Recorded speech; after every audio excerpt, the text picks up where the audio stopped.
Hold it. That's close enough, Army. You got my payment? Do you have the mods? Show her the goods. Looks good. Damn straight it is. These mods are the best on the market. Now hand over my credits. I'm taking you in, Jax. It's a sting! Bastards set us up! The hell are you playing at? Here's your money, Jax. Sense of humor, huh? It's gonna get you killed one of these days, Army. Come on, boys. We're done here.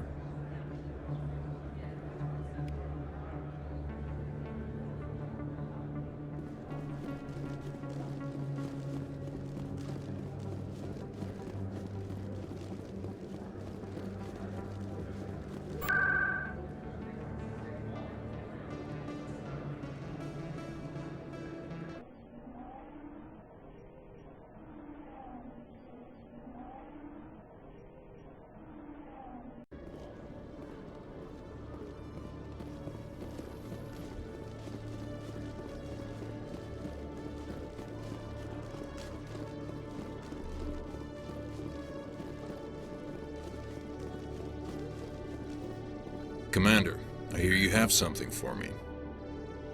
Here's your shipment, Chelik. Excellent. This is everything I need. Maybe more than I need. Here, Commander, take this. I won't need it, and you've earned some payment for your work. I appreciate your help. It shows a lot of integrity. You didn't need to do anything after I let Jenna go. Now I need to get these mods into evidence. Thanks again, Shepard.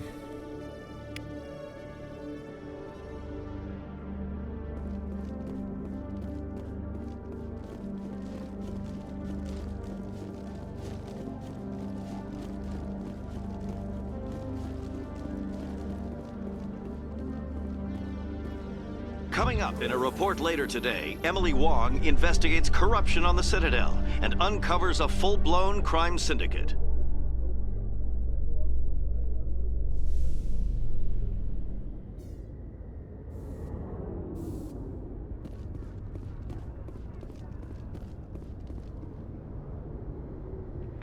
I've got big news for you, Shepard. Captain Anderson is stepping down as commanding officer of the Normandy. The ship is yours now. She's quick and quiet, and you know the crew. Perfect ship for a Spectre. Treat her well, Commander. I'll take good care of her, sir. I know you will, Commander. I want the truth. Why are you stepping down, sir? You needed your own ship. A Spectre can't answer to anyone but the Council. And it's time for me to step down. Come clean with me, Captain. You owe me that much. I was in your shoes 20 years ago, Shepard. They were considering me for the Spectres. Why didn't you ever mention this? What was I supposed to say? I could have been a Spectre, but I blew it? I failed, Commander. It's not something I'm proud of. Ask me later and I'll tell you the whole story. For now, all you need to know is, I was sent on a mission with Saren, and he made sure the Council rejected me. I had my shot. It came and went. Now you have a chance to make up for my mistakes. I won't let you down, sir. Saren's gone. Don't even try to find him. But we know what he's after. The conduit.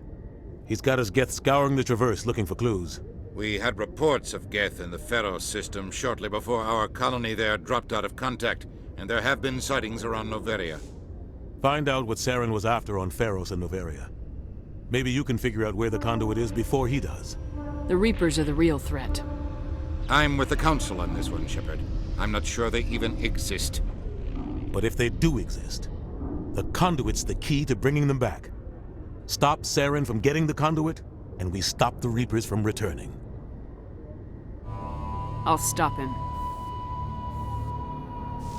We have one more lead. Matriarch Benezia, the other voice in that recording. She has a daughter, a scientist who specializes in the Protheans. We don't know if she's involved, but it might be a good idea to try and find her. See what she knows. Her name's Liara, Dr. Liara Tassoni. We have reports she was exploring an archaeological dig on one of the uncharted worlds in the Artemis Tau cluster. Sounds like we should head for the Artemis Tau cluster. It's your decision, Commander. You're a Spectre now. You don't answer to us. Your actions still reflect on humanity as a whole. You make a mess and I get stuck cleaning it up. I'll try not to make things any harder on you, Ambassador. Glad to hear it, Commander. Remember, you were a human long before you were a Spectre. I have a meeting to get to. Captain Anderson can answer any questions you might have.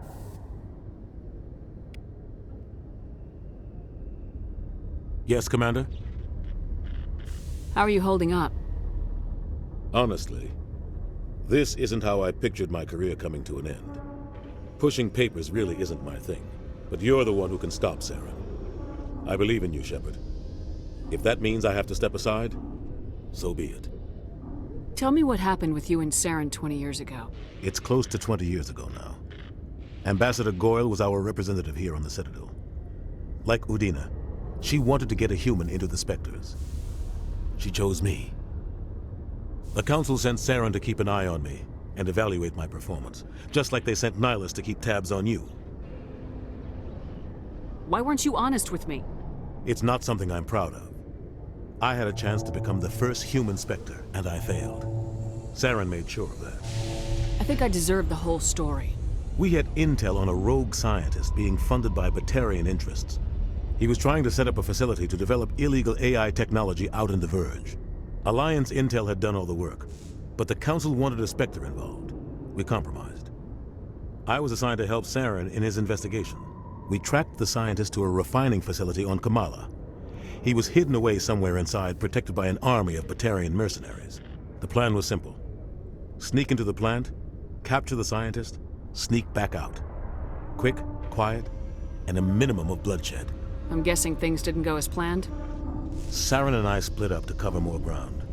Then about halfway through the mission, there was a massive explosion in the refinery core. Officially, it was ruled an accident, but I think Saren detonated it on purpose to draw off the enemy guards. How many casualties? The explosion tore the refinery to shreds. The whole place was on fire. Black chemical clouds poured out into the atmosphere. Nobody inside survived. There was a camp for the workers and their families nearby. Between the fires and the toxic fumes, the final death count was over 500. Mostly civilians. Saren didn't care. The target was eliminated, mission accomplished, and I ended up taking the blame. That ended all talk of me joining the Spectres. Saren caused the explosion. How'd he pin it on you? In his report, Saren accused me of blowing his cover. He said it was my fault the guards were ready for us. He claimed that's why it turned into a massacre. Saren's report was all the proof the Council needed to kill my chances of becoming a Spectre. Don't blame yourself, Captain. I don't. I blame Saren. I think he wanted things to go bad. He was looking for an excuse to blow that refinery. Maybe he just likes the violence. Maybe he was just trying to make me look bad to keep humans out of the Spectres. If so, he pulled it off. The only thing I care about is stopping Saren. You're right, Commander. It's no good living in the past. I want to know the truth about you and Saren. I want to know about the mission you were on together all those years. We had intel on a rogue alliance in... The plan was simple. Sneak into the... The only thing I care You're right, about is... Commander. It's no good living in the past. Any extra intel you can give me on our colony at Pharos? The entire planet used to be one giant Prothean city. Mostly ruins now. But some of the infrastructure is still intact. The colony tried to build on what the Protheans left behind. We lost all contact with them when the Geth attacked. What can you tell me about Novaria? Novaria's trouble. Always has been. The whole planet's basically a center for corporations to conduct illegal research. Watch your back there, Shepard. Spectres are about the only form of Citadel authority Novaria respects. But they aren't popular. What do you know about the Artemis Tau cluster? Not much. I've never been there myself. A handful of systems with a few small, uncharted worlds, but no real colonies. Might not be easy finding Dr. Tassoni out there. My advice is to look for the world with the Prothean ruins. I should go. I'll be here if you need anything.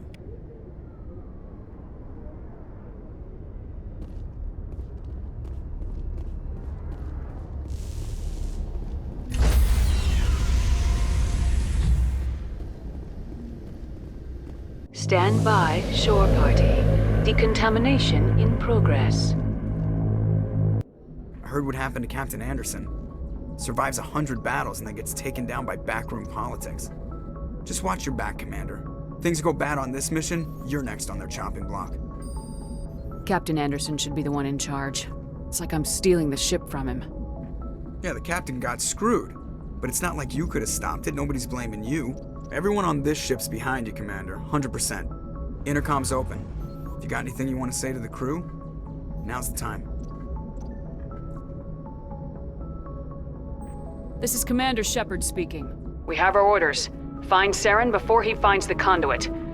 I won't lie to you, crew. This mission isn't going to be easy. For too long, our species has stood apart from the others. Now it's time for us to step up and do our part for the rest of the galaxy. Time to show them what humans are made of. Our enemy knows we're coming. When we go into the Traverse, Saren's followers will be waiting for us. But we'll be ready for them, too. Humanity needs to do this. Not just for our own sake, but for the sake of every other species in Citadel space. Saren must be stopped, and I promise you all, we will stop him. Well said, Commander. Captain will be proud. The captain gave up everything so I could have this chance. We can't fail. Yes, ma'am.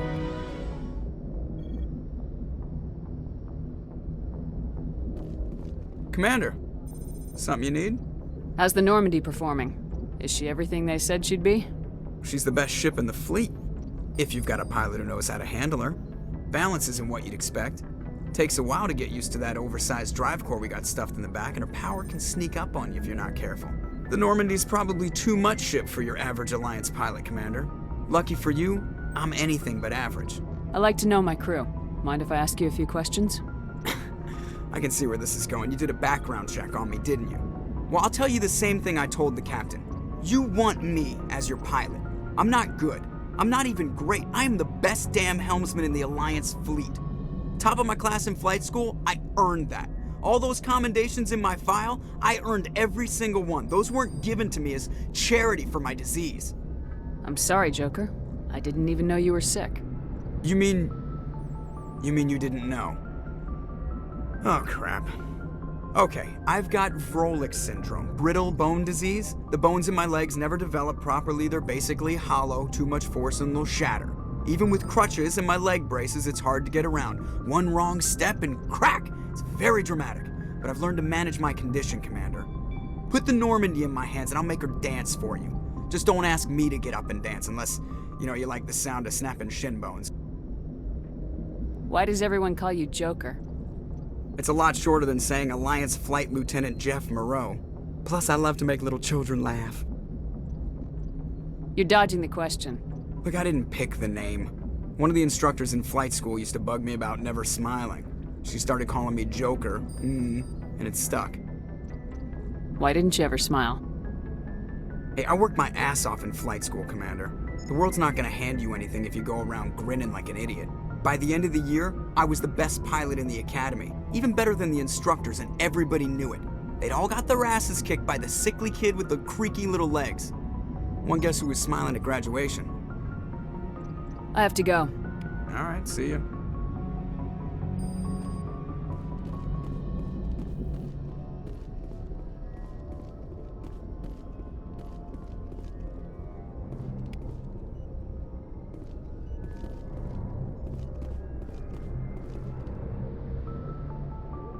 If anyone has to take over for Captain Anderson, I'm glad it's you. I'm not sure about having non-humans on our ship, though. We're all on the same team here, Presley. With all due respect, ma'am, that's what they said about Nihilus. Look how that turned out. Speak freely, Presley. I want to know if you have a problem with non-humans. It's not that, Commander. Humanity has always handled its own problems. Saren attacked one of our colonies. We should be the ones to stop him. We don't need their help. Some people think asking for help is a sign of weakness. That's just being stupid and stubborn. No matter how strong you are, allies can make you stronger. I guess so. Maybe I'm just stuck in the old ways of thinking. But don't worry, Commander, this won't be a problem. How did you end up assigned to the Normandy? I signed up with the Alliance as a navigator right out of school, following in my grandfather's footsteps, I guess. My first posting was on the Agincourt. We were one of the first reinforcements to arrive at Elysium after the Blitz hit. And those raiders were no match for an Alliance frigate. Of course, the only reason the colony was still standing was because of you, Commander. I can't believe you held out as long as you did. How'd you end up on the Normandy? I got my officer's commission after Elysium. Must have made an impression on the right people. Captain asked for me when he was picking his crew. Carry on, Presley. Yes, ma'am.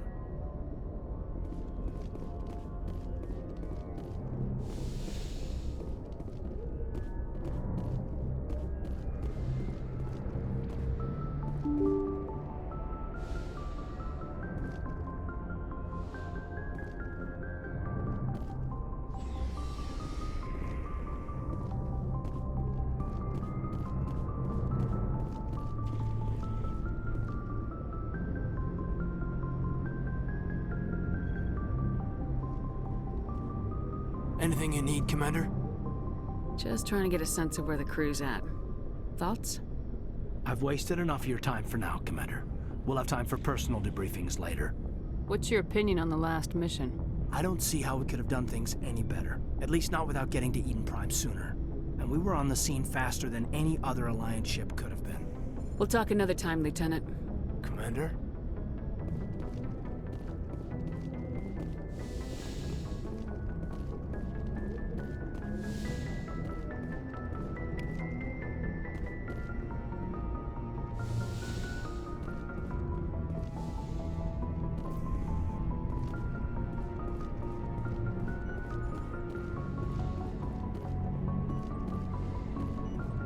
Yes, Commander? Is there something you need? How did you end up serving on an Alliance ship? I enlisted right up, but humanity... I should go. Goodbye, Commander.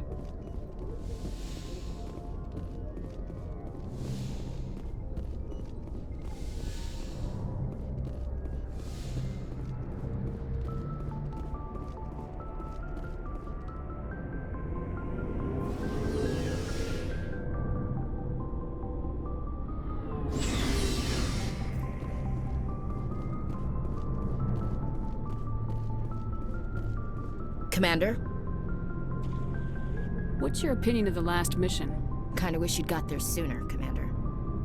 No offense, I appreciate the rescue. I just wish...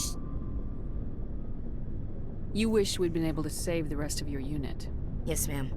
If I had been more alert, we wouldn't have been cut down by an ambush. The Geth are perfect ambushers. They don't move, they don't make noise, they don't even breathe. They have flashlight heads, ma'am. I'll make sure it doesn't happen again. Do you have a few minutes to talk? One-on-one? I'm sorry, Commander. I need to get my duties squared away. I wouldn't mind talking more later, though. Dismissed, Chief. Ma'am?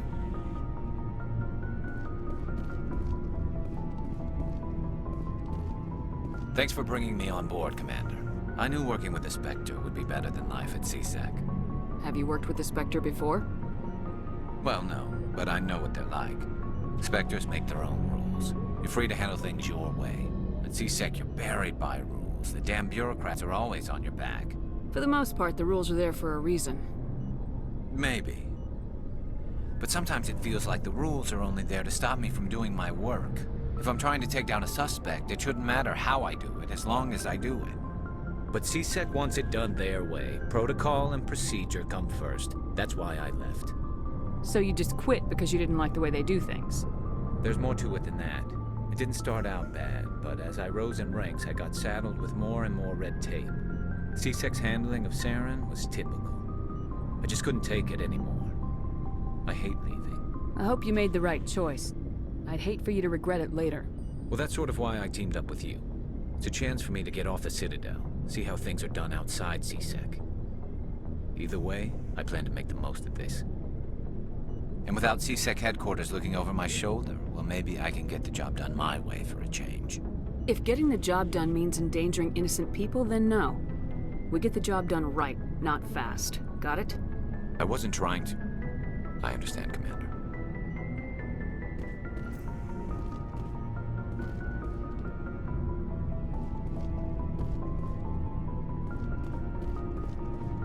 Nice ship you've got, Shepard. What can I do for you? What's your story, Rex? There's no story. Go ask the Quarian if you want stories. You Krogans live for centuries. Don't tell me you haven't had a few interesting adventures. Well, there was this one time the Turians almost wiped out our entire race. That was fun. I heard about that. You know, they almost did the same to us. It's not the same. It seems pretty much the same to me. So your people were infected with a genetic mutation? An infection that makes only a few in 1,000 children survive birth? And I suppose it's destroying your entire species? I suppose it isn't all the same. I don't expect you to understand, but don't compare humanity's fate with the Krogan. Sorry, Rex. I wasn't trying to get you upset. Your ignorance doesn't upset me, Shepard. As for the Krogan, I gave up on them long ago. The genophage infected us, but it's not what's killing us. Are your people really dying? We're sure not getting any stronger. We're too spread out. None of us are interested in staying in our own system. Lots of species have left their homes and prospered. But they go to colonize new worlds. We're not settlers. We're warriors. We want to fight. So we leave. Hire ourselves out. And most of us never go back. What can you tell me about the genophage? Ask the Solarians if you want details. They made it.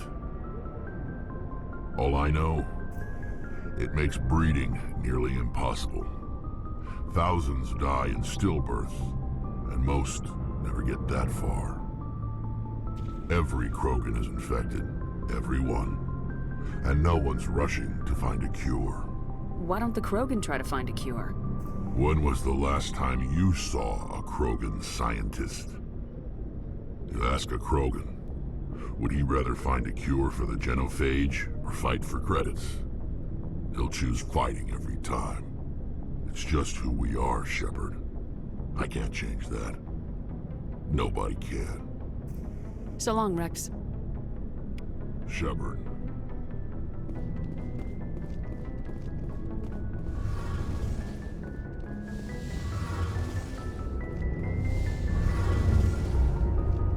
Hey, Commander, you know that Quarian, Tally? She's been spending all her time down here asking me about our engines.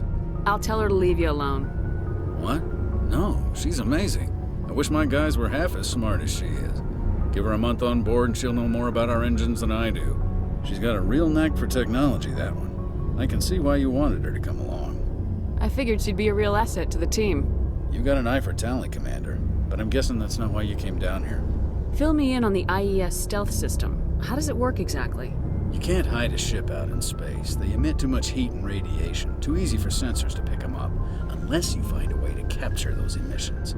So our stealth systems trap the energy we give off in storage sinks built into the ship itself. No emissions to give away our location. Eventually the sinks have to be vented. More than a few hours silent running and they overheat. Cook us inside our own hull. There's no way for anyone to detect us? A visual scan can still pick us up. Anyone looking out a window can see us plain as day.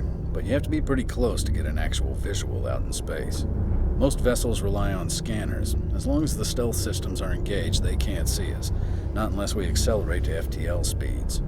Why doesn't it work with faster-than-light travel? Cranking up to FTL blue shifts our emissions, pushes them into frequencies too high to capture in the sinks. As soon as we make the jump, it's like setting off a flare.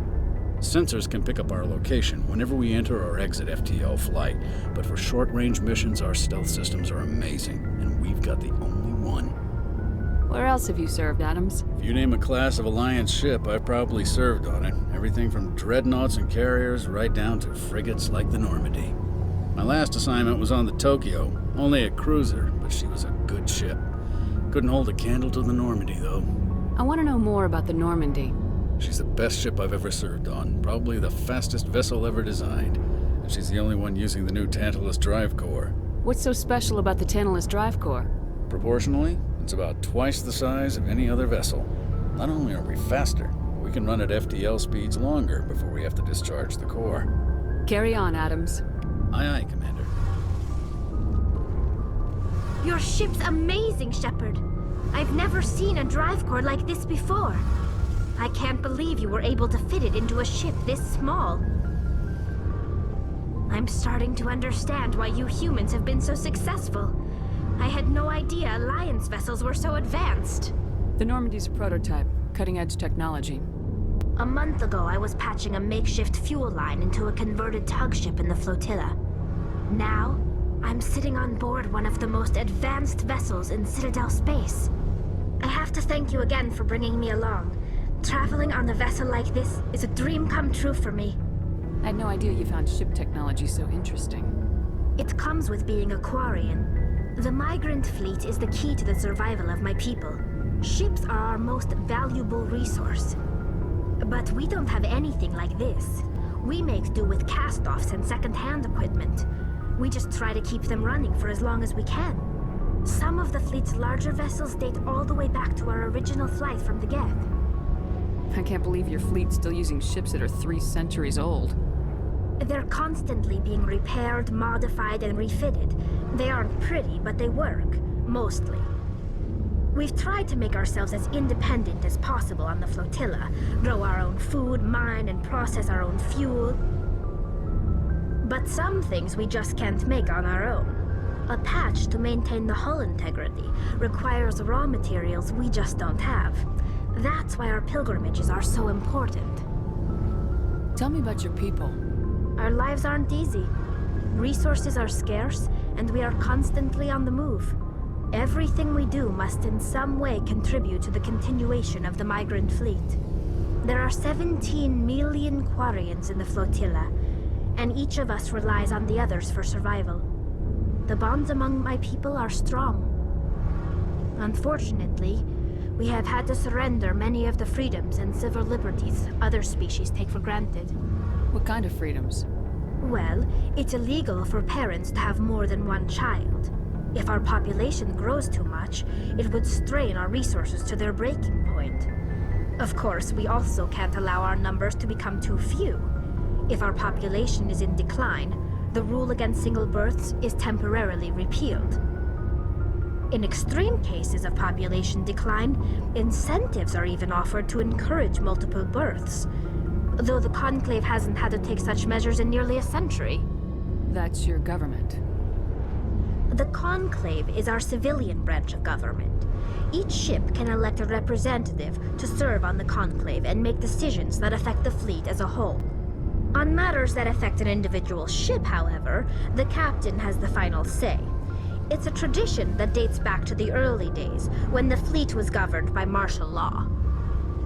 Fortunately, most captains nowadays are smart enough to have an elected council from their crew to give them advice and guidance. So the ultimate power rests with elected officials? In practice, the Conclave and the respective council for each ship tend to set the rules that govern our daily lives. But in theory, we are still under military jurisdiction.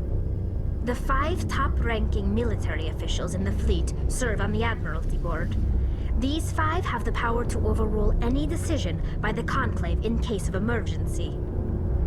To do so requires unanimous agreement among the Admiralty, and they can only do this once. After that, the entire board must resign their posts. It's a safeguard that served us well. In nearly 3 centuries, the Admiralty Board has only overruled the Conclave 4 times. I want to know more about the Geth.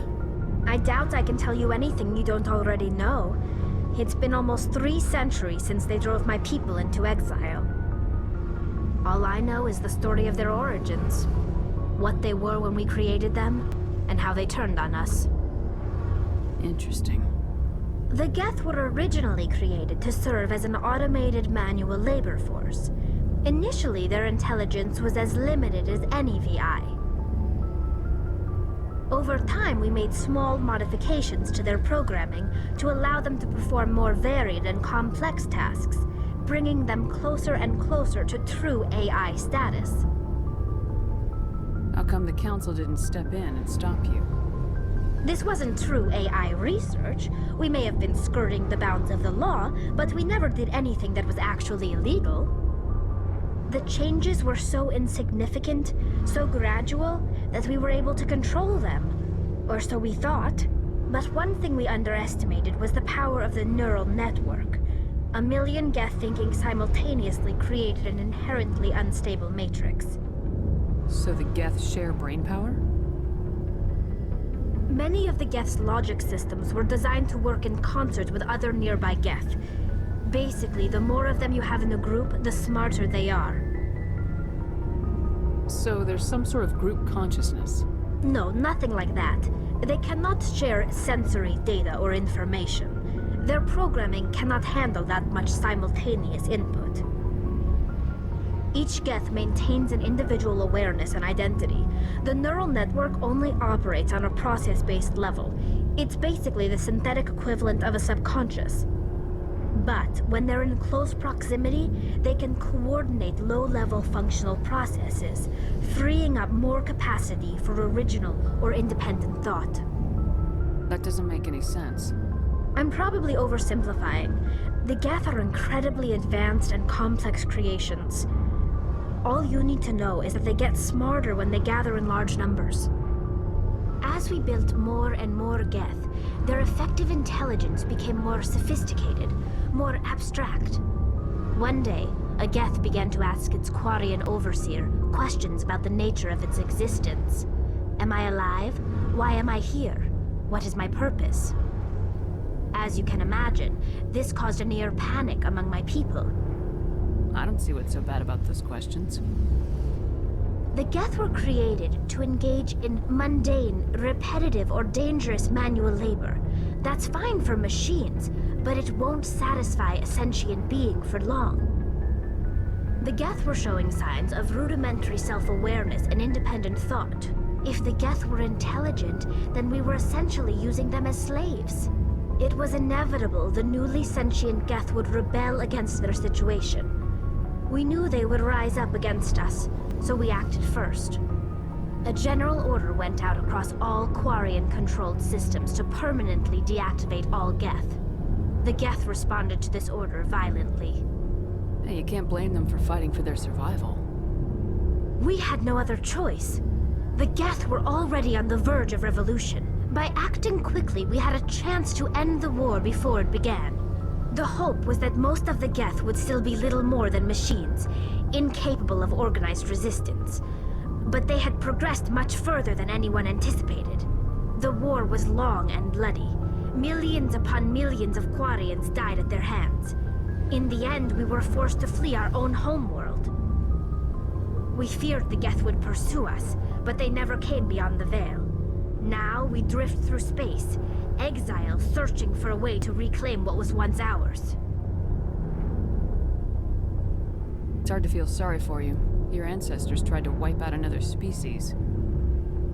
We made a mistake when we created the Geth in the first place, but we did not make a mistake when we went to war against them. If we had not acted, they would have wiped us out. They're a synthetic life form. They have no use for organics. None. Why do you think they cut themselves off from the rest of the galaxy? Why do you think they've killed every organic being who's ever tried to contact them?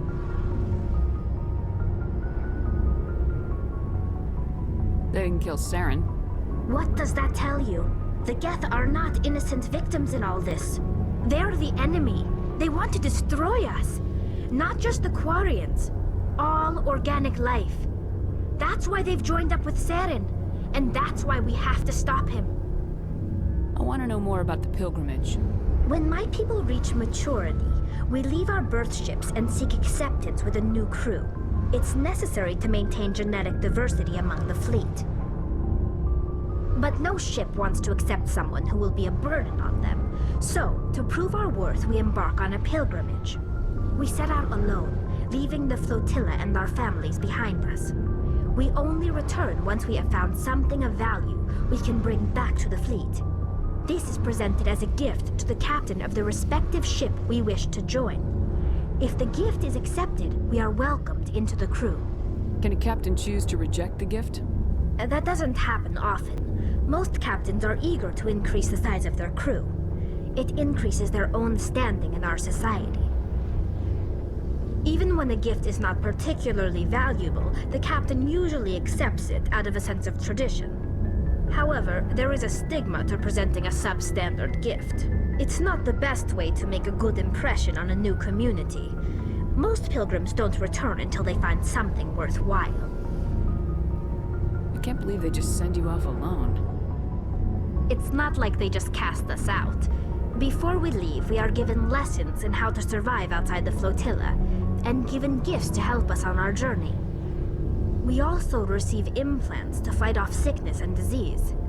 Generations of living in an isolated and highly controlled environment have left our immune systems weaker than most. By the time we leave the fleet, we are well equipped for the pilgrimage. This is a rite of passage for all Quarians. If it were dangerous, our numbers would suffer. Virtually every pilgrimage ends with a triumphant return and the ritual presentation of the gift to one of the fleet's captains. I want to talk about something else. Like what? I should go. See you later.